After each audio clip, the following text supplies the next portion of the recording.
side of her character show when she's off the clock, you know? Okay. I see. But I'm sure what everyone wants to know now is what her abilities are like in a fight. Right. Yeah, did you see her punch stuff? Dia wields a claymore in combat and carries a pyrovision. She uses fiery attacks to leave enemies smoldering in her wake. Literally smoldering. Ooh, fiery. Yeah, just like her. Totally. In battle, Dia uses her elemental skill to create a fiery sanctum field. When an opponent within the field takes damage, it'll unleash a coordinated attack, dealing AoE pyro damage to them. Nice. So, looks like this ability will be really good for swapping characters and creating elemental reactions. Also, active characters within this field have their resistance to interruption increased. And when such characters take damage, a portion of that damage will be mitigated and taken by Dia instead. She's so brave. I'm kind of worried that Dia could easily find herself in a tough spot. Don't worry too much. There's a limit to the amount of damage that Dia can take for her teammates. Besides, when her own HP is low, she can also rely on her own passive talent to recover HP. Awesome. Sounds like Dia's pretty tough. And she has boundaries, which is healthy. Well, she is kind of a legendary mercenary. I think that comes with the job. All right, let's move on to her burst. When Dia unleashes her elemental burst, she casts her claymore aside and enters the blazing lioness state. Rawr! Epic. While in this state, Dia will use her fists to unleash quick attacks on her opponents, dealing considerable pyro damage. When the skill's duration ends, she will finish it with a stylish flying kick. Ha! Nice. Yeah, nice, right? And last but not least, she has an exploration. During the day, which is from 6 a.m. to 6 p.m., the movement speed of party members is increased. Yeah, no, that makes sense, lore-wise, since she's one of the strongest mercenary from the desert. I guess keeping the pace up even under the scorching sun is just another day on the job for her. Totally. Everyone might be familiar with her strong and bold character, but her closer friends know that after she's had a few rounds, she'll start to get into some more emotional topics. In her story quest, Manticora chapter, the Traveler and Dia work to solve some trouble Dia's mercenary group is facing. In the process, we'll learn more about Dia's backstory and uncover some things that have been buried in the past. Oh, another familiar face, Dunyarzad, will also be making an appearance in the quest. So, be sure to look forward to that. Oh, heck yeah. So when will Dia be available in the game? Good question. Okay, so event wishes for version 3.5. In the early part of the new version, both Dia and Sino will be available with their own event wishes. Oh, and as a reminder to our travelers out there, Dia will not be an event-exclusive character. After the version 3.6 update, which, to be clear, is the one after this upcoming 3.5 update, she will become available in the standard wish. And as for weapons, the 5-star Claymore, Beacon of the Reed Sea, will be available in the version 3.5 weapon event wish. Ooh. I know. And Faruzan's very own Hangout quest will also be added in version 3.5. So if travelers are interested in getting to know more about one of Sumeru's oldest researchers, then you definitely won't want to miss this.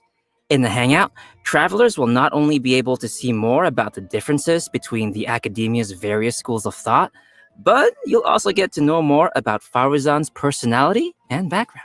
She's such an interesting character, so I'm sure her hangout will be equally entertaining. Be sure to check it out. Oh, I will. In version 3.5, travelers can also expect an all-new Archon quest titled Kari Bear, which will continue our story as we search for our sibling. In this quest, travelers will not only meet Kaya and Sumeru, but will also be joined once again by our mysterious friend, Dainsliff. Ooh. Yes. Oh, if I remember correctly, Kaya is also a descendant of Conria. I don't know, I'm just curious what'll happen if, those two meet or something. Ooh, you're right. That'll be interesting. Also, what was it? Kari Bear? Kari Bear? Isn't that, sounds like the name of a sandwich. Actually, Kari Bear happens to be the name of a very important role in this storyline, Okay. and a lot of events in the story will be unfolding around this character. As travelers progress through the story, we'll learn more about Conria and the Abyss. We'll uncover more about what happened in the past and even learn some secrets behind the founding of the Abyss Order. Also, travelers will find themselves facing a powerful new Abyss Herald as well as a new Black Serpent Knight. So be careful, Koi. Why does everything gotta sound so scary? Why can't he be the Black Serpent friend? I don't know, it just feels like every time Conria crops up in the story, we learn a little bit more about the world of Tevat. Huh. So what else can you tell us, Zach? I can't say much more about the story. You're just gonna have to play through it yourself, Koi. Well, maybe Just you play can through maybe you can just, whisper it in my ear, like Oh. my little chibi ear right here. Yeah, I could, but I'm not gonna. Okay, fine. Looks like we have a lot of story content to look forward to in the new version. Oh, wait a minute. Wait. Aren't we forgetting something or someone? Oh, nope. I didn't forget. We have a second playable character landing in version 3.5, and he's actually from Mondstadt. Yes, Mondstadt! Okay, you guys ready? Cause we finally made it to Mika. Woohoo! I'm not sure if everyone remembers this young member rising through the ranks of the Knights of Avonius, but we have seen him before. Yeah, I remember he was the one who read the Grandmaster's letter during Vine Lacefest. Aw, he kind of looks like a little prince. Kind of cute. Yeah, he does have that kind of vibe.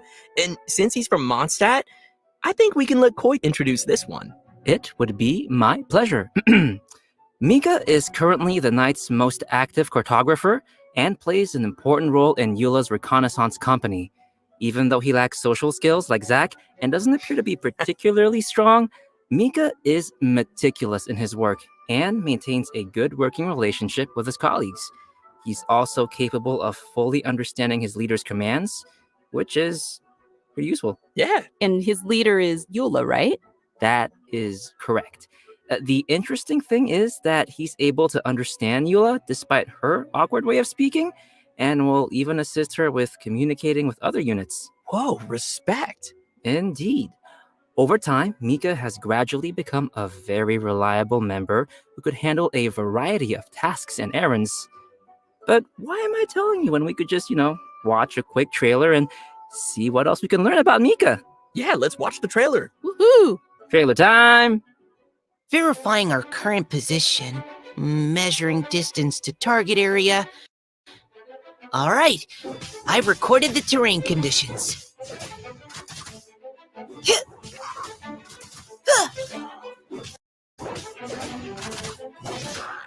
Providing cover fire.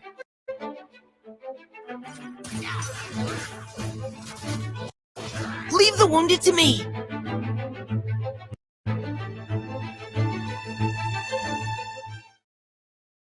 Who gave this child a crossbow?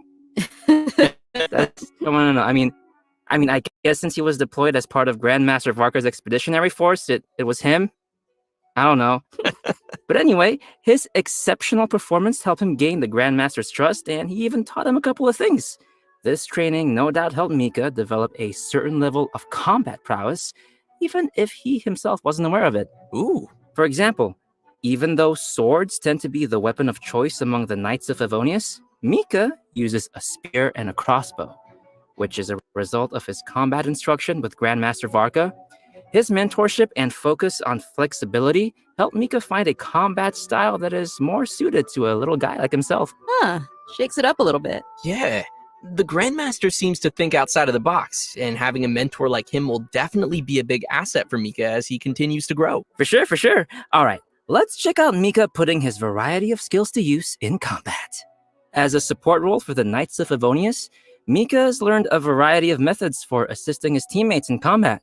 When he uses his elemental skill, he'll attack the enemy with his crossbow, increasing his teammates' attack speed and physical damage. Heck yeah. And when he uses his elemental burst, Mika recovers HP for his teammates and gives a special status effect. Want to guess what it does? Tell us. This status causes teammates to regenerate HP whenever their attacks hit an enemy. Ooh, that's helpful. Nice. Yeah. So yeah, no, Mika spends a lot of time working in the wild, and he's developed the necessary survival and adventure skills. When Mika is on the team, the location of nearby resources unique to Mondstadt will display on the minimap, increasing the team's ability to find necessary resources while adventuring. Wow. Yeah, I can see he has a lot of support skills. Yeah, it's always good to have a reliable member on the team. So, let's talk about the event wishes for the later part of version 3.5. Travelers can expect to see Kamisato Ayaka and Shunhe returning with rerun event wishes alongside Mika.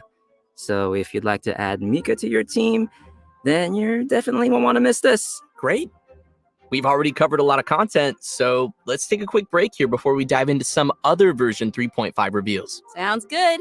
It's time for another redemption code. Everyone ready? And code incoming! Redemption code.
Welcome back, everyone. Next, we'll be covering the events coming our way in version 3.5. As you can see, the main event will be the Windbloom Festival. Ah, there's nothing like the soft Mondstadt breeze on your face. So true, so true. I'm sure many of you are already familiar with the festival. With time, it has become an important celebration of freedom and love for the people of Mondstadt. During the festival, people give fresh flowers to the ones they love and follow the important tradition of offering their Windbloom to the Animo Archon. Kale, who's now been cured of Elazar, will once again make her way to this nation of freedom during this romantic and colorful festival. Aw, I want to go. Cool. Excited to see her. Well, it gets spicier because accompanying her for the trip is Tainari and Sino. Ooh, Sweet. interesting. It feels unusual to see them all come to Mondstadt. Right? It's like all our friends from Sumeru took a field trip. Kale will be playing an important role in this storyline, and upon arriving in Mondstadt, she finds a mysterious prophecy in a book. They must complete the 4 pieces of the prophecy in order to light the lantern of utmost joy and receive a supreme blessing. Okay, Ooh. so I'm assuming this supreme blessing would do something like granting your wish, right? That's right. In the course of helping Kale find leads about the prophecy, travelers will get to know more about Kale's background and see how she's grown to be the person we know and love. Of course, we'll also be meeting lots of familiar faces throughout the event, so I'm sure there'll be plenty of smiles as we reunite with some old friends. Right on. Oh, sweet. Sounds like we'll be making some great memories in this one. Oh, by the way, did you two notice Timaeus standing in the background there? And there's a girl with him. Nice catch. How did you notice him? He's got such NPC vibes. Just kidding. Yes, Timaeus will be playing an important role in this event, other than standing too close to the crafting table. But as for who the girl standing next to him is, we'll have to play through the story and see. Ooh. If they're appearing in an event like Windbloom, then it looks like it'll be a romantic story, am I right? Like I said, we'll see. Oh, in addition to the festival storyline, the Adventurers Guild will also be preparing some fun events for our travelers to participate in and experience the holiday vibes. There will be 3 available game modes: Floral Pursuit, Ballads of Breeze, and Breezy Snapshots. Yes. Awesome. Ooh. Ooh is correct. In Floral Pursuit, travelers will need to continuously collect bloom balloons to increase their score. After collecting a set amount of balloons, the next area will unlock, and once you've collected a specific number of bloom balloons in the final area, a ring of pursuit will appear. Touch the ring to leave the area and complete the challenge. And in each area, travelers will also encounter ersatz balloons that pursue you. If you're caught by an ersatz balloon, you will lose 1 pursuit point and be returned to the start point of that area. Ooh. Oh, scary. So we'll probably need to avoid those. And the travelers will be able to enjoy floral pursuit in single player mode or tackle challenges along with their friends in co-op mode. Wow, looks like that'll be fun. What's next? Well, let me ask you, Amber, do you like rhythm games? Yes. I thought you would, because the next thing is a rhythm game. It's called Ballads of Breeze. This time, travelers will be able to choose from 3 different instruments and use their instrument of choice to play through the song challenges. Nice. And will that actually affect the sound they hear in the game mode? Yep, the instrument they hold and play will be different. Ah, cool. I see. While performing a song, different notes will appear on the screen. When a note falls on the decision line, press the decision line to score points. The amount of points scored will vary depending on your timing, and a rank will be awarded according to the amount of points scored, and you'll be able to claim the corresponding rewards. Sweet. Oh, and as with previous iterations of the game, there will be a function to calibrate the input delay of your device and adjust the decision line, which will improve the quality, just in case you're playing on your toaster. Oh, and for travelers who are interested in getting a little deeper into the game, an editing mode will be available again for players to create their own beat maps, which can then be shared for other travelers to challenge. Can't wait. Sounds like fun. Yeah, sounds like a lot of rematches. You're on. And finally, we have Breezy Snapshots, which will have travelers once again making use of their trusty camera. Travelers will be given photography targets and will need to travel to the corresponding locations to snap some photos and receive rewards. Click, click, just for my photo album. Beautiful. During the Windbloom Festival event, travelers will have the chance to obtain an exclusive 4-star Claymore weapon called Mailed Flower. Aw, nice. I like it. Really fits the theme. Right? Yeah, pretty flowers. I love them. I really hope travelers will enjoy all the different games that the event has to offer and join the people of Mondstadt for the festive atmosphere. Definitely. I can already feel the Windbloom's breath. Anyway, next we have another event also taking place in Mondstadt called Spices from the West Northerly Search. That's right. Some of you may remember that there was a Sumeru scholar we helped once when we were in Liyue. Apparently, her research gained the attention of Lord Sangamabe, Dory, and now she's received additional funding. This time, the scholar has come to Mondstadt to find people to assist her research and taste test some special dishes with seasoning. Oh, if she's got Dory's backing, then she should have all the Mora she'll ever need. That sounds really nice.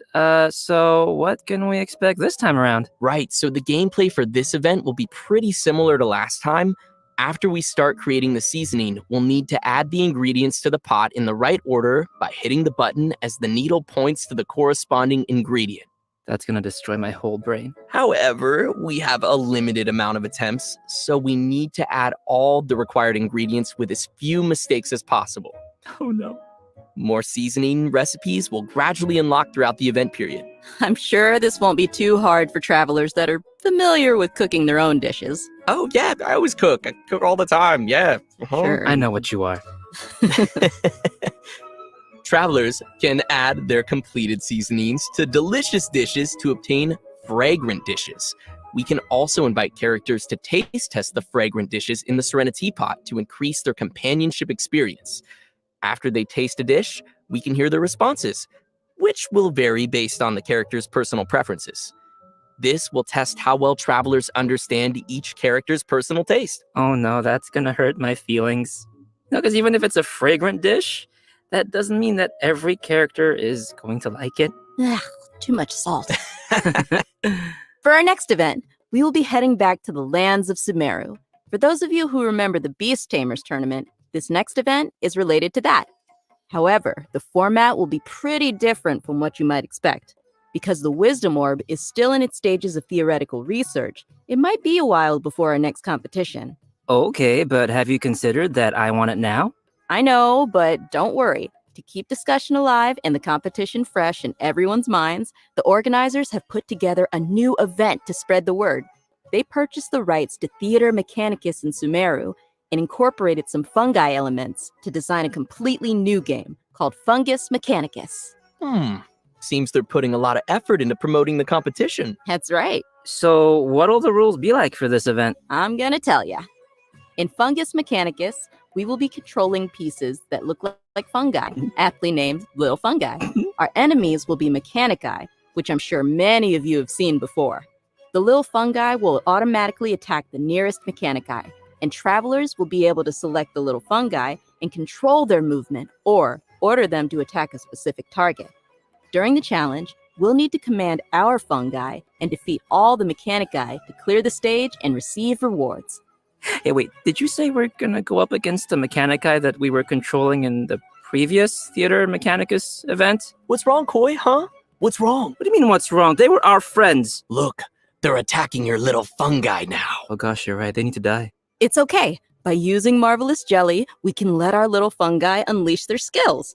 Using these skills at the right moment is the key to achieving victory. Marvelous Jelly will be gradually restored over time, and Plauditory Protection will randomly appear during the challenge, granting an additional amount of jelly. Looks like we'll need some strategy. Like, you have to plan out every move. Of your betrayal? Some familiar friends from the Beast Tamers tournament will be making an appearance too. Oh, do you guys remember Bongo Head and Twirly Whirly? Yeah. Travelers can feed their fungi Marvelous Jelly to interact with them too. Ooh. In addition to these events in Mondstadt and Sumeru, the upcoming version will also include the Vibro Crystal Verification Challenge event. An engineer from Fontaine has arrived at the outskirts of the chasm to study the harmonic motion between gems known as vibro crystals and collect data in an effort to clear the name of his colleague. Interesting. So he's helping out a colleague. What happened? Well, apparently, after completing his vibro crystal research, Patrice returned to his home nation, but came under suspicion for faking his research data. Uh-oh. Yeah, so now he's found someone to come to the chasm in his place and verify his findings. Ooh. Sounds like it isn't easy being an engineer in Fontaine. That's why I stick to beating up bad guys. Nice. Yeah, from the sound of it, we're still gonna have to fight here, too. In this event, travelers can connect transmitter and receiver crystals and attempt to produce various effects that will allow you to defeat your foes with ease. Score points during the challenge, and you will be awarded medals based on the score, and receive the corresponding rewards. Whoa, okay. So there's a lot going on here with the crystals and effects. Can you give us more details? Sure thing. I know it might sound a little complicated at first, but it's not too tough once you get the hang of it. The various effects are basically buff effects that we can receive during the challenge, and these effects are triggered by combining transmitter and receiver crystals. Transmitter crystals are the conditions for triggering the buff effect, and receiver crystals are the buff effect that occurs once those conditions are met. Oh, okay. I think I got it. Yep. And to conduct the experiments, travelers will need to assemble 2 teams of characters, as well as the corresponding vibro crystal harmonic schema. Travelers will then carry out 2 rounds of combat, and for our newer players out there, there's no need to worry. The event will also provide trial characters to assist everyone in completing the challenge. Oh, Ooh. nice. It looks like this event will also be awarding different tiers of medals. In that case, I'll aim for... The highest tier? The garbage can? No. Just aiming for participation rewards. Yeah. I like my suggestion. Anyway, Amber, what else is there? In addition to the events we've already mentioned, version 3.5 will also be featuring the classic Leyline Overflow event, which will give travelers the chance to stock up on character experience books and more. I'm sure many of our viewers are pretty familiar with this event. It's super helpful for those who are looking to level up your characters, so be sure not to miss it. All right, switching gears. In version 3.5, a limited time heated battle mode will be available in Genius Invocation TCG, which will feature some special rules. Nice. So what are we looking at here? Basically, this mode will be all about reducing the cost of elemental dice. So, the number of elemental dice required to play the first card from your hand every round will be reduced by 2. Also, the number of elemental dice required to use the first character skill each round will be reduced by 1. Okay. Yeah, from the sound of it, the pace of the game will be much faster. Yeah, I like it. I hope all our Genius Invocation fans will enjoy it. Last but not least, we have a system-related update. I think you'll like this one. After the version 3.5 update, the game will be adding additional rewards for completing Archon quests. Upon completing each Archon quest, travelers will receive 1 Intertwined Fate, along with a variety of other rewards.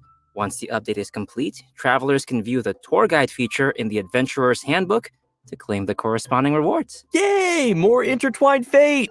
And just don't forget to claim it after the version update. I kind of do that sometimes. And with that, let's get to today's last redemption code. Redemption code! Sounds good!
I can't believe how fast that went. Like, we're already at the end of today's program.